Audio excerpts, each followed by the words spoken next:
Chaque semaine, recevez une parole qui éclaire, une vérité qui libère, une transformation qui marque. Tu défies tout le monde. Mais tu ne peux pas défier la mort et le jugement éternel. Suivez sur votre télé évangélique, l'émission L'heure de la vérité et de la transformation avec l'apôtre Marius Marcel Sewaï depuis l'église évangélique Christ en Action, EECA de Porto Novo. La vie éternelle, c'est une relation. Ce n'est pas le fait d'aller à l'église seulement.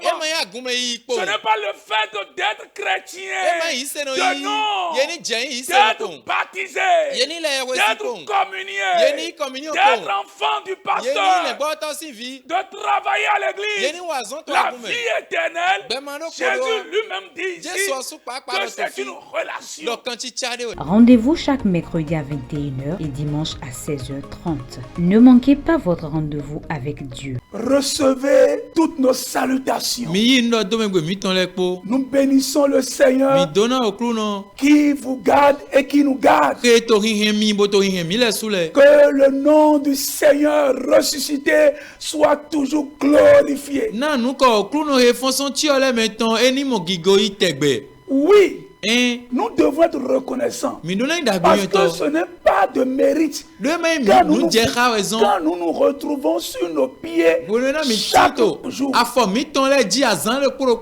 et nous apprécions le Seigneur parce qu'il nous donne encore cette occasion de nous retrouver dans un nouveau mois.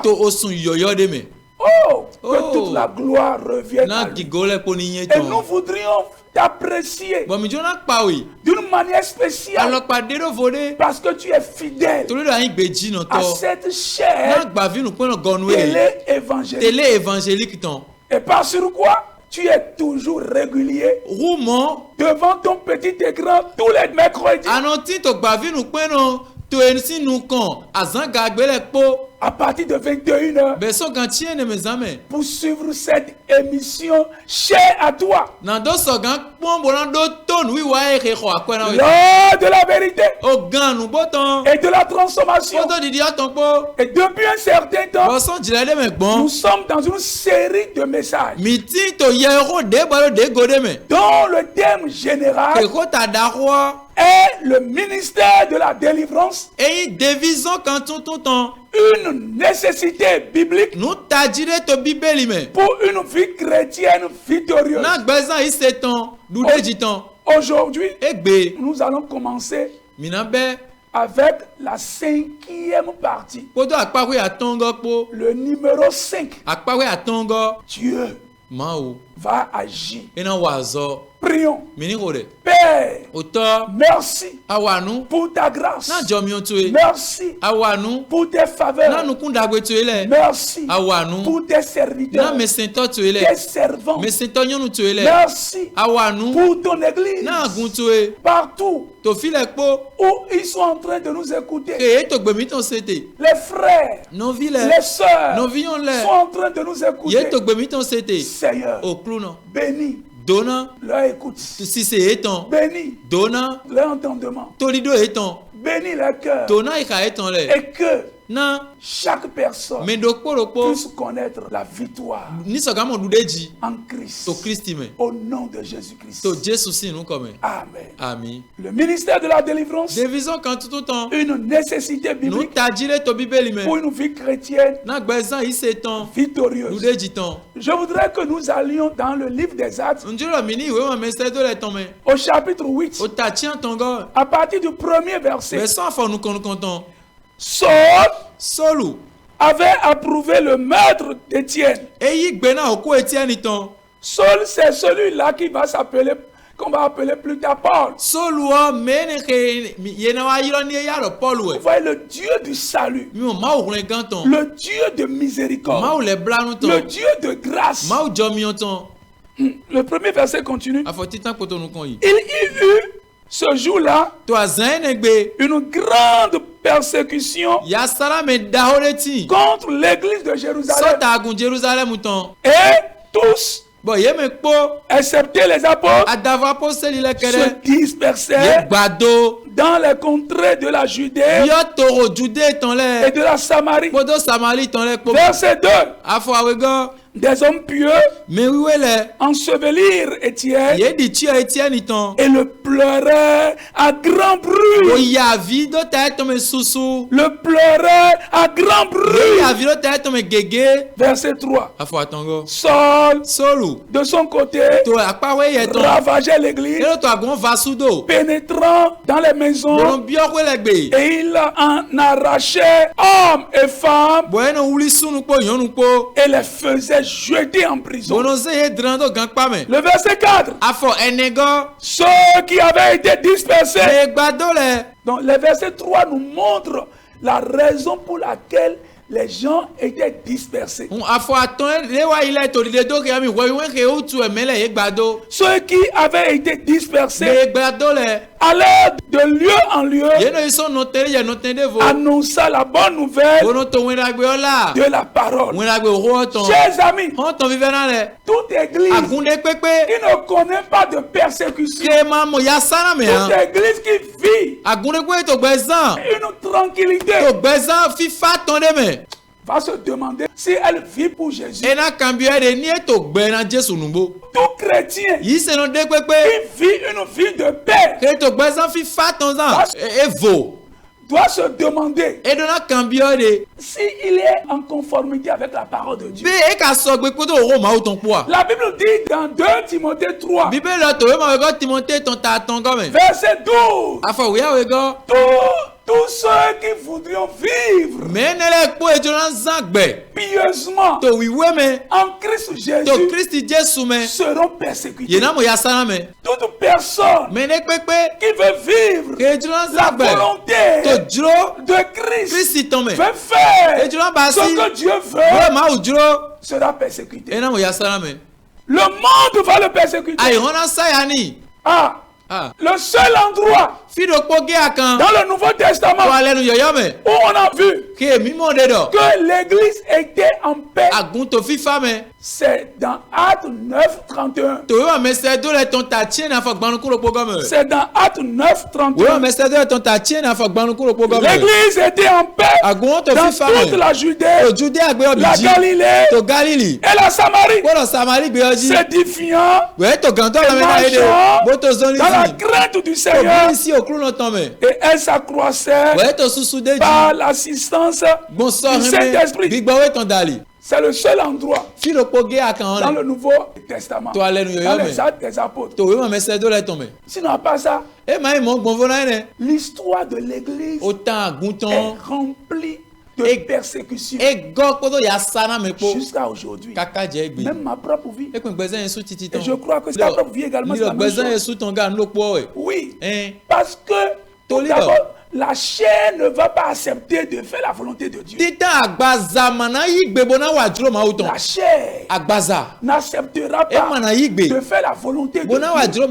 Donc, pour faire la volonté de Dieu, par la puissance de Dieu, par la puissance du Saint-Esprit, tu vas la sujettir. Tu vas la dominer. Sinon, ce n'est pas facile. C'est une sorte de persécution. Dans ta famille, dans ton pays, il y aura des lois, des principes anti-chrétiens, anti-vie chrétienne. Mais toi, tu vas vouloir vivre pour Christ. En voulant vivre pour Christ, ce ne serait pas facile. On va se lever contre toi. On va te maltraiter. Mais ici, là, la persécution d'ici, là, ce n'est pas directement lié à Satan. Non. C'est Dieu même qui a voulu. Parce que quand nous lisons Acte 1, Acte 1, verset 8, mais vous recevrez une puissance, le Saint-Esprit survenant sur vous, et vous serez mes témoins à Jérusalem, dans toute la Judée, dans la Samarie, et jusqu'aux extrémités de la terre. Écoutez, vous serez mes témoins à Jérusalem. Mais eux, ils sont restés à Jérusalem. Ils sont restés à Jérusalem. Ils n'ont plus bougé. Ils vivaient une vie tranquille. Une vie de fraternité. Une vie de soutien.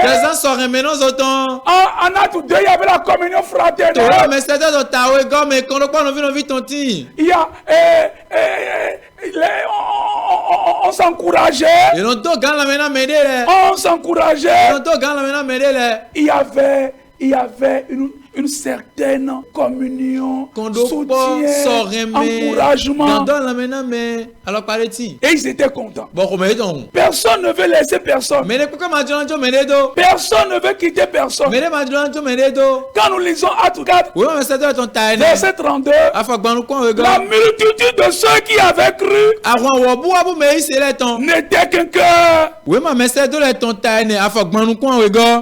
Nous dit tole bisese do joro do po bodo lilindo po bon mende busono so nu eyeton so yiro eton lo nu edo medo po si oruzu me biton.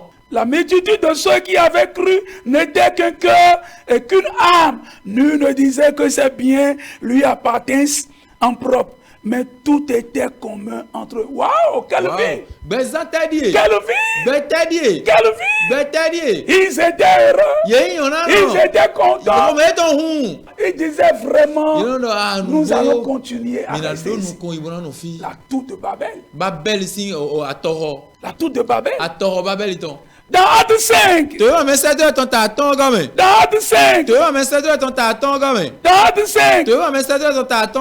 Quand nous lisons Acte, sinon, Acte 4 d'abord encore.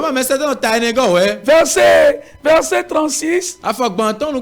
Joseph surnommé par les apôtres Barnabas, ce qui signifie fils d'exhortation.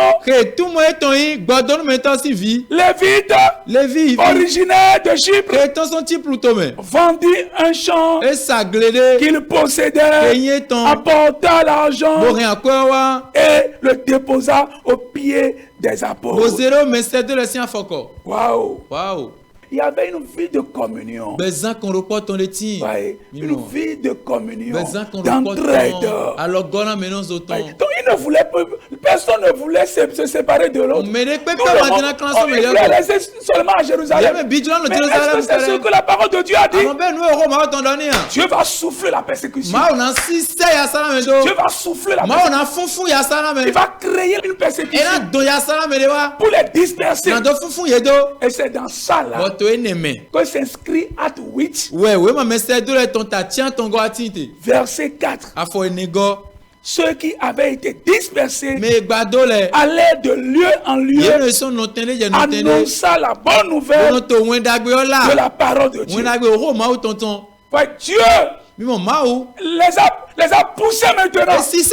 Allez ailleurs. Allez ailleurs. Ils étaient dispersés partout pour annoncer la bonne nouvelle.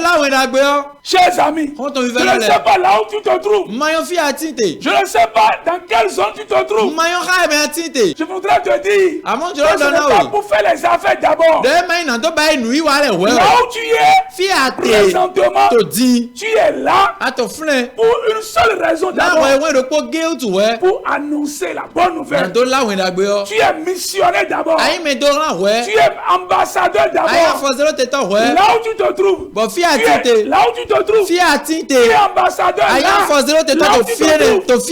Pour révéler Christ. Pour révéler le royaume. Pour montrer qui est Christ. Pour montrer le royaume de Dieu. Ce n'est pas pour tes affaires d'abord. Ce n'est pas pour tes études d'abord. Ce n'est pas pour autre chose d'abord. Tu es là. Tu dois savoir que en tant que chrétien, tu dois révéler Christ. Où tu travailles. Où tu travailles dans un hôpital. Tu dois révéler Christ. Annoncer la bonne nouvelle. Tu travailles dans une pharmacie. Combien de personnes à qui tu as déjà prêché la bonne nouvelle de Jésus? Vends-tu dans un marché? Le chrétien n'est pas sur la terre au hasard. Il est témoin. Matthieu 28 dit, verset 19, allez partout dans le monde, annoncer la bonne nouvelle à toute la créature. Donc vous voyez, notre mandat c'est d'aller. Le mandat que Dieu nous a donné, c'est d'aller. Donc l'église primitive ne voulait pas partir. Ils étaient quelque part à Jérusalem seul. C'est dangereux. C'est dangereux. C'est dangereux. Ton petit salaire là. À cause de ça, tu dis que tu vas rester encore là. Non. Alors que Dieu veut te voir ailleurs. Dieu crée tous les problèmes. Tu es en train de te créer tous les problèmes. Mais tu ne veux pas comprendre. Tu ne veux pas comprendre. L'église primitive a compris. Ils ont compris. Ils allaient disperser en lieu en lieu. Annoncer la bonne nouvelle de la parole. Pas la bonne nouvelle de leurs affaires seules. Pas la bonne nouvelle de leur foyer. Oui, j'étais à Paris. J'étais à Sorbonne. J'étais à Dubaï. Quelle bêtise. J'ai vu des choses là-bas. Je veux commencer une affaire là-bas. Je veux commencer des choses là-bas. Non. Ça, c'est des bêtises. C'est des histoires qu'il ne faut pas raconter. Ce n'est pas ton histoire sur la terre.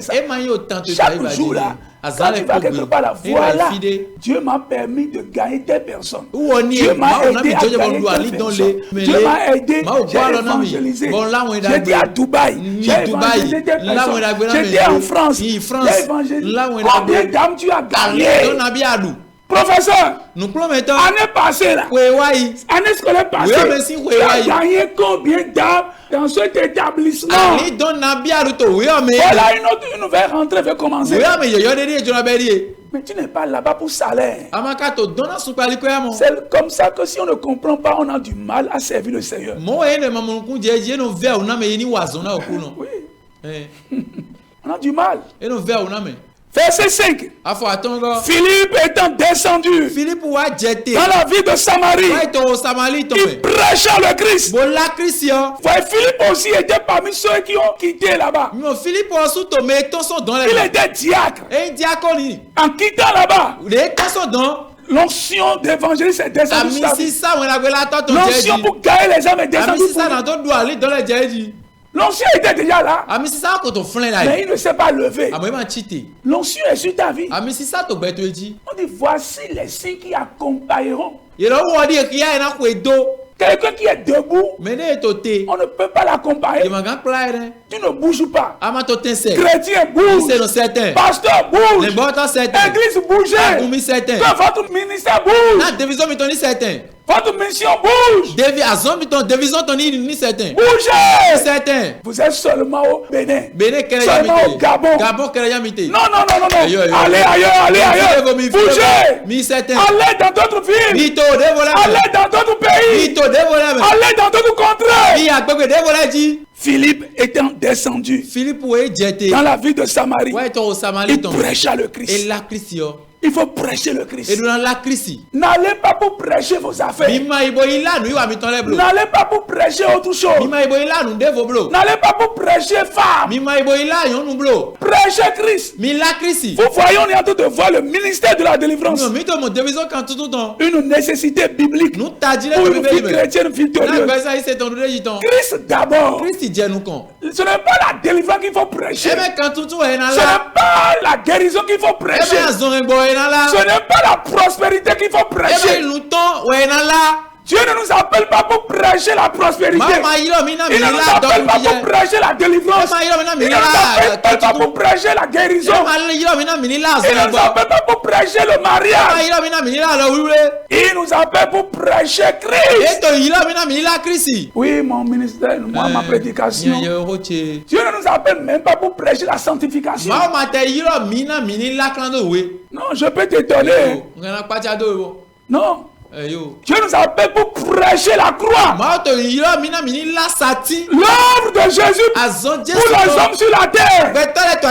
Sa mort. Sa résurrection. Il ne nous a pas appelés pour prêcher même la sanctification. Les apôtres n'ont pas prêché la sanctification. Ils ont prêché Christ. Et la vie qu'il faut avoir avec Christ. La personne n'a pas Christ. Quelle sanctification il va vivre? La personne n'a pas Christ. Comment elle pourra avoir la force de vivre la sanctification? Et c'est pour cela que les choses ne marchent pas. On donne des lois seulement aux gens. On donne la loi aux gens. On devient légaliste. Oui. Va à l'assemblée.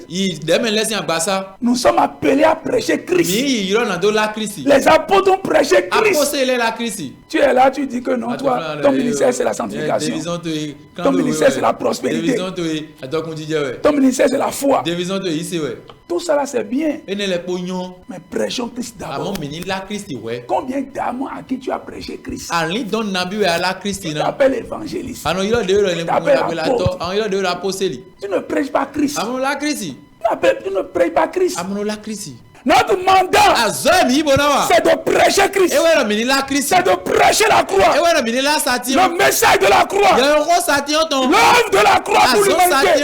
L'amour de Christ pour l'humanité. Qui s'est révélé par sa mort. Par sa mort. Par sa mort. Sur la croix.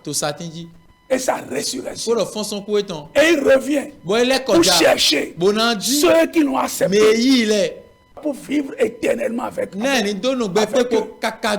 C'est ça le message. Et c'est ce que Philippe a fait. Regardez quand Philippe a commencé par prêcher. Il a prêché Christ. Tu prêches la prospérité. Mais il n'y a que la pauvreté dans l'église. Prêche Christ. Et tu vas voir. La prospérité va arriver. Prêche Christ. La santé va arriver. Prêche Christ. La délivrance va arriver. Prêche Christ. La joie va arriver. Philippe étant descendu dans la ville de Samarie, il prêcha le Christ. Le Christ. Le Christ. Et non Christ.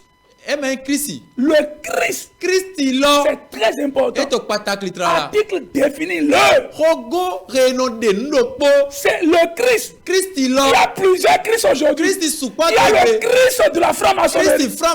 Il y a le Christ des ordres de l'enfer. Il y a pas Jésus dans la Bible. Dans Acte 13. Il y a le Christ de Cabal. Il y a le Christ de Cabal. Christ des Kabbalistes. Le Christ. Celui qui est né de la Vierge. Qui a souffert. Sous Ponce Pilate. Qui est mort. Sur la croix. Et qui est ressuscité le troisième jour. Et qui vit à la droite du Père. C'est lui qu'il faut prêcher. C'est lui qu'il faut prêcher. Le Christ n'est pas mélangé avec le sel. N'est pas mélangé avec l'eau. Non. Le Christ seul est suffisant. Le Christ seul est suffisant. Le Christ seul est suffisant. Il n'a pas besoin du sel. Il n'a pas besoin de l'or. Il n'a pas besoin des mouchoirs. Le Christ seul. Philippe a prêché le Christ.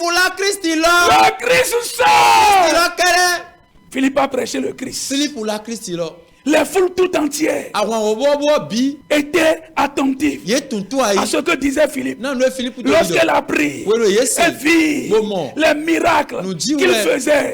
Verset 7.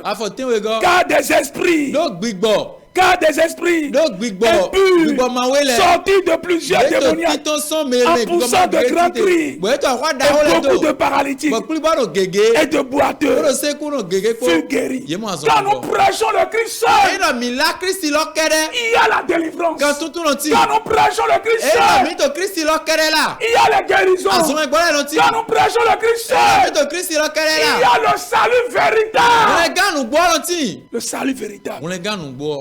Car dans le verset 12, on